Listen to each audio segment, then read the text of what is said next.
situata vazhdon të jetë e paqëndrueshme. Akoma moti nuk po na favorizon që ne të marrim masat e duhura për të stabilizuar të gjithë të proces që ka tashmë 4 ditë që ka nisur. Kuptohet që bashkia ka qenë në terren të gjithë këtë ditë. Në fillim kemi filluar duke u fokusuar më shumë për shpëtimin e jetëve të njerëzve në radhë të parë. Pasi arritëm me sukses këtë proces, filluam duke i marrë me bizneset, me gjën e gjallë dhe me problematikat e tjera që solli gjithë kjo rreshje. Le të themi nuk ka ndodhur në të paktën 40 vjetët sipas meteorologëve në Saran nuk ka ndodhur kjo sasi rreshjes që ka ndodhur këto ditë.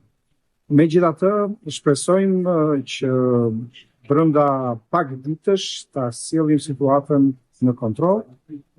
Kërkojmë ndjesë dhe bashkëpunim nga gjithë qytetarët e Sarandës që duhet të na kuptojnë dhe tani kuptojnë për çka po ndodh. Ne jemi të gjithë në terren dhe garantojmë që shumë shpejt çdo gjë do të sillhet në normalitet.